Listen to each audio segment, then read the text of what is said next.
आज हम बात करने वाले हैं लॉर्ड कॉर्नवालिस की। एक ऐसा अंग्रेज जो अमेरिका में जॉर्ज वॉशिंगटन के सामने अपनी तलवार रख चुका था, मतलब जंग हार चुका था, पर भारत आकर उसने एडमिनिस्ट्रेशन की पूरी शक्ल ही बदल दी। हाँ। आज हमारे पास जो दस्तावेज हैं वे यूपीएससी की तैयारी के नोट्स हैं जो कॉर्नवालिस के सुधारों पर केंद्रित हैं। तो हमारी कोशिश ये रहेगी कि इन नोट्स से उन गहरी परतों को निकाला जाए जो दिखाती हैं कि कैसे एक हारे हुए जनरल ने भारत में ब्रिटिश राज का स्टील फ्रेम तैयार किया। और ये कहानी अपने आप में एक विरोधाभास की है। एक तरफ कॉर्नवालिस भारत में फैले भ्रष्टाचार को खत्म करने और न्याय की व्यवस्था बनाने आए थे। दूसरी तरफ उनके कुछ फैसलों ने, खासकर जमीन से जुड़े फैसलों ने, करोड़ों भारतीयों की जिंदगी पर सदियों तक असर डाला। तो आज हम यही समझने की कोशिश करेंगे कि क्या कॉर्नवालिस का बनाया सिस्टम न्याय देने के लिए था या ब्रिटिश साम्राज्य की जड़ें मजबूत करने के लिए एक नई तरह की व्यवस्था बनाने के लिए। बिल्कुल। तो कहानी शुरू होती है 1786 में, जब कॉर्नवालिस बंगाल के गवर्नर जनरल बनकर आते हैं। जैसा मैंने कहा, वो यॉर्कटाउन की लड़ाई हार चुके थे। हाँ। ये तो ऐसा है कि वर्ल्ड कप फाइनल में हारी हुई टीम के कप्तान को आप बीसीसीआई का प्रेसिडेंट बना दे। ये थोड़ा अजीब लगता है ना? लेकिन ब्रिटिश सरकार को उन पर पूरा भरोसा था। वो एक ऊंचे खानदान से थे और प्रधानमंत्री पिट के दोस्त भी थे। इस भरोसे की एक बहुत बड़ी वजह थी, कंपनी का राज बंगाल में पूरी तरह भ्रष्टाचार में डूबा हुआ था। कंपनी के कर्मचारी, जिन्हें नवाब कहा जाता था, निजी व्यापार करके रातों रात अमीर हो रहे थे। अच्छा। तो ब्रिटिश संसद को एक ऐसे मजबूत और ईमानदार आदमी की जरूरत थी जो इस गंदगी को साफ कर सके और जिस पर खुद कोई दाग न लगे। मतलब कोई बाहर का आदमी चाहिए था। एकदम। इसीलिए 1786 में पिट्स इंडिया एक्ट में खास तौर पर एक बदलाव किया गया। कॉर्नवालिस को ये असाधारण शक्ति दी गई कि वो अपनी काउंसिल के फैसले को भी पलट सकते थे। ये एक तरह का ब्लैंक चेक था। अरे वाह। और यहीं से एक नई परंपरा शुरू हुई कि भारत में गवर्नर जनरल कोई व्यापारी नहीं, बल्कि ब्रिटिश अभिजात वर्ग का कोई सदस्य होगा। ठीक है, तो मिशन था सफाई। कॉर्नवालिस ने शुरुआत की सिविल सेवा से। उस समय के सिस्टम की समस्या क्या थी? मतलब भ्रष्टाचार इतना आम क्यों था? समस्या जड़ में थी। देखिए, कंपनी के कर्मचारियों की तनख्वाह बहुत कम थी, लेकिन उन्हें निजी व्यापार करने और टैक्स वसूली पर कमीशन लेने की खुली छूट थी। अच्छा। तो सरकारी नौकरी बस एक लाइसेंस की तरह थी जिससे आप अपनी जेबें भर सके। कॉर्नवालिस ने जो किया वो उस समय के हिसाब से बहुत क्रांतिकारी था। उन्होंने कहा, ये कमीशन और निजी व्यापार का सिस्टम बंद करो, इन कर्मचारियों को इतनी ज्यादा तनख्वाह दो कि उन्हें बेईमानी करने की जरूरत ही ना पड़े। मतलब महंगा लेकिन ईमानदार सिस्टम बनाने की कोशिश। ये सुनने में तो अच्छा लगता है, पर क्या इसका कोई दूसरा पहलू भी था? बिल्कुल। ये सिर्फ भ्रष्टाचार का हल नहीं था, बल्कि ये एक सोच थी कि ऊंचे पदों के लिए एक खास क्लास के अंग्रेज ही सही हैं और उन्हें वैसा ही जीवन स्तर देना होगा जैसा ब्रिटेन में होता है। इसका एक अनचाहा नतीजा ये हुआ कि इन ऊंची तनख्वाह वाली नौकरियों पर सिर्फ अंग्रेजों का कब्जा हो गया और ये आम भारतीयों की पहुंच से और भी दूर हो गईं। और यहीं पर उन्होंने नियुक्तियों को प्रमोशन और वरिष्ठता, मतलब सीनियरिटी के आधार पर करना शुरू किया, जिसने असल में आगे चलकर भारतीय सिविल सेवा आईसीएस की नींव रखी। अरे वाह। तो यहीं से आईसीएस की शुरुआत हुई। मतलब आज भी जो भारत की सबसे प्रतिष्ठित सेवा है, उसकी नींव एक ऐसे सुधार से पड़ी जिसका पहला मकसद बस भ्रष्टाचार रोकना था। सही पकड़ा आपने। और एक और बड़ा बदलाव था शक्तियों का बंटवारा। अच्छा। इसे समझने के लिए हमें उस समय के कलेक्टर की ताकत को देखना होगा। वो अपने जिले का राजा होता था। वो जज भी था, पुलिस का मुखिया भी और टैक्स कलेक्टर भी। मतलब सब कुछ एक ही आदमी के हाथ में? हाँ, एक ही आदमी के हाथ में इतनी शक्ति भ्रष्टाचार की गारंटी थी। कॉर्नवालिस ने इसी एक व्यक्ति शासन को तोड़ा। उन्होंने कलेक्टर से उसकी न्यायिक शक्तियां छीन लीं और उसका काम सिर्फ राजस्व वसूलना रख दिया।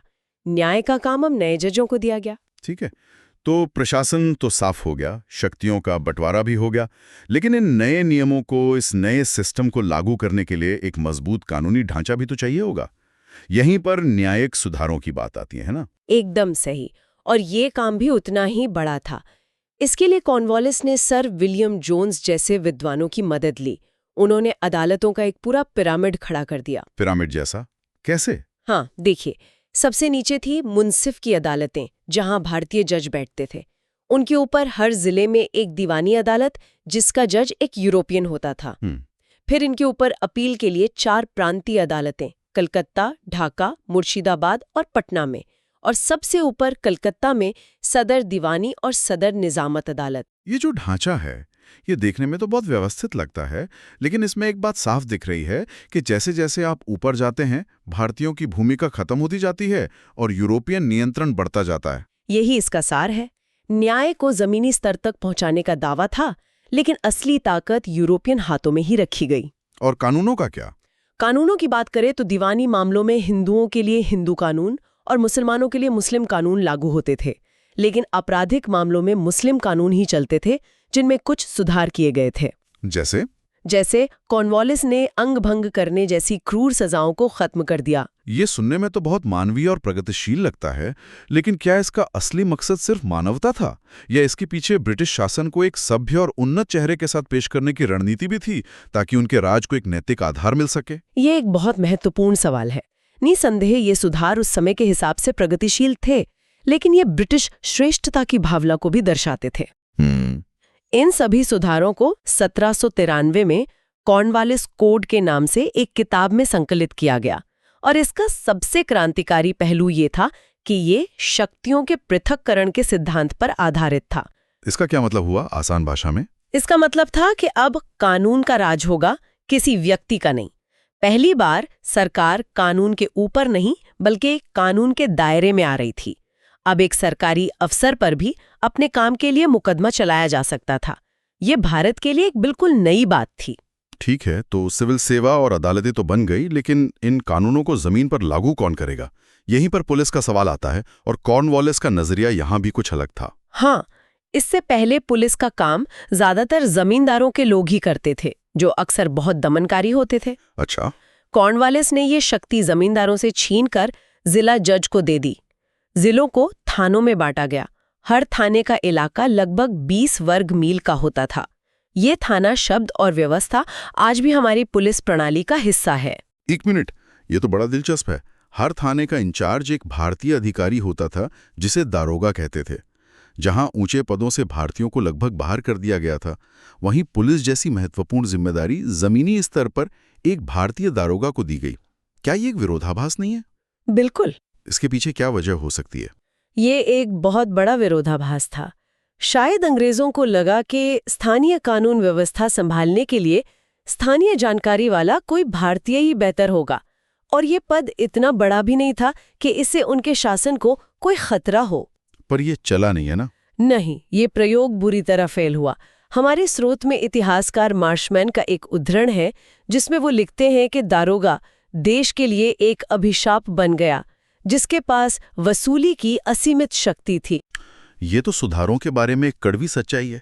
आप कागज पर दुनिया की सबसे अच्छी व्यवस्था बना सकते हैं, लेकिन अगर उसे लागू करने वाले की नीयत और उस पर निगरानी का सिस्टम सही ना हो तो वह अभिशाप बन जाती है। बिल्कुल, और यही कहानी हमें कॉर्नवालिस के सबसे बड़े और सबसे विवादास्पद सुधार की तरफ ले जाती है, जिसका जिक्र हमारे इन नोट्स में सिर्फ नाम के लिए है, लेकिन जिसके बिना कॉर्नवालिस की कहानी अधूरी है। स्थायी बंदोबस्त या परमानेंट सेटलमेंट। हाँ, ये तो सबसे बड़ा सवाल है। एक आदमी जो प्रशासन और न्याय में इतनी सफाई और व्यवस्था लाने पर तुला हुआ था, उसने जमीन के मामले में ऐसा बंदोबस्त क्यों किया जिसने बंगाल के किसानों को जमींदारों के रहमो करम पर छोड़ दिया? इसके पीछे उनकी क्या सोच थी? इसके पीछे 3 मुख्य ब्रिटिश वजहें थीं। पहली, आर्थिक स्थिरता। मतलब कंपनी को हर साल टैक्स वसूली के लिए बोली लगवानी पड़ती थी, जिससे आमदनी घटती बढ़ती रहती थी। स्थायी बंदोबस्त से उन्होंने जमींदारों के लिए टैक्स की रकम हमेशा के लिए तय कर दी। हमेशा के लिए? हाँ, हमेशा के लिए। इससे कंपनी को एक पक्की गारंटीड आमदनी मिल गई, चाहे फसल हो या ना हो। मतलब कंपनी का रिस्क जीरो हो गया। सारा बोझ जमींदार पर और जमींदार से किसान पर। बिल्कुल। दूसरी वजह थी राजनीतिक। अंग्रेजों को भारत में अपने समर्थक चाहिए थे। उन्हें लगा कि अगर हम जमींदारों को जमीन का मालिक बना देंगे तो वो इंग्लैंड के जमींदारों की तरह ब्रिटिश राज के वफादार स्तंभ बन जाएंगे। और तीसरी वजह विचारधारा से जुड़ी थी। उस समय के अंग्रेज मानते थे कि जमीन पर निजी मालिकाना हक ही तरक्की की कुंजी है। उन्हें लगा कि अगर जमींदार जमीन के मालिक होंगे तो वो खेती को सुधारने में पैसा लगाएंगे। लेकिन ऐसा हुआ तो नहीं। असल में तो इसका उल्टा असर हुआ। इसका असर विनाशकारी था। पहली बात, टैक्स की जो रकम तय की गई थी वो बहुत ज्यादा थी। दूसरी, एक क्रूर कानून बनाया गया जिसे सूर्यास्त कानून कहते थे। सूर्यास्त कानून, ये क्या था? अगर कोई जमींदार तय तारीख को सूर्यास्त तक अपना लगान जमा नहीं कर पाया तो उसकी पूरी जमींदारी नीलाम हो जाती थी। इस डर से जमींदार किसानों से बेरहमी से लगान वसूलते थे। और किसानों का क्या हुआ, जो सदियों से उस जमीन पर खेती कर रहे थे? वो रातों रात अपनी ही जमीन पर किराएदार बन गए। उनके सारे पारंपरिक अधिकार छीन लिए गए। बाप रे। अब वो पूरी तरह से जमींदार की दया पर निर्भर थे, जो उनसे कभी भी कितना भी लगान वसूल सकता था और उन्हें बेदखल कर सकता था। जिस सुधार को खेती में निवेश लाने के लिए बनाया गया था, उसने असल में किसानों की कई पीढ़ियों को कर्ज और गरीबी के दुष्चक्र में फंसा दिया। तो कुल मिला के कॉर्नवालिस का मूल्यांकन कैसे किया जाए? एक तरफ वो हैं जिन्हें भारतीय प्रशासनिक सेवा का जनक कहा जाता है, जिन्होंने रूल ऑफ लॉ की नींव रखी। दूसरी तरफ वो एक ऐसी भू राजस्व व्यवस्था के निर्माता हैं जिसने ग्रामीण भारत की कमर तोड़ दी। यही उनका असली मूल्यांकन है। वो एक विरोधाभास थे।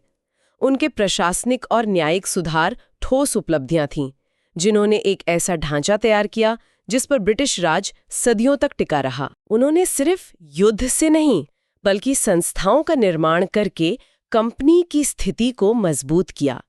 लेकिन उनके स्थायी बंदोबस्त ने यह भी दिखाया कि उनकी व्यवस्था और न्याय की समझ पूरी तरह से ब्रिटिश हितों के नजरिए से थी, न कि भारतीय जनता के नजरिए से। तो अंत में उन्होंने एक कुशल, ईमानदार लेकिन बेहद महंगा और भारतीयों से दूर एक प्रशासनिक ढांचा बनाया, और साथ ही एक ऐसी जमीनी व्यवस्था बनाई जो आर्थिक रूप से शोषणकारी थी। ये एक अजीब विरासत है। बिल्कुल। उन्होंने ब्रिटिश राज के लिए एक स्टील फ्रेम तो बना दिया, लेकिन उस फ्रेम के अंदर रहने वाले करोड़ों लोगों की जिंदगी को शायद और भी मुश्किल बना दिया। आज की हमारी चर्चा ने कॉर्नवालिस के सुधारों के दोनों पहलुओं को सामने रखा है। ये हमें सोचने के लिए एक दिलचस्प सवाल पर छोड़ जाता है। कॉर्नवालिस के भारत में आधुनिकता की नींव तो रखी, कानून का राज, एक पेशेवर नौकरशाही, लेकिन क्या एक ऐसी आधुनिकता जो अपने ही लोगों को आर्थिक और सामाजिक रूप से पीछे धकेल दे, सच में प्रगतिशील कही जा सकती है, या ये सिर्फ एक औपनिवेशिक जरूरत थी जिसे सुधार का चोला पहना दिया गया?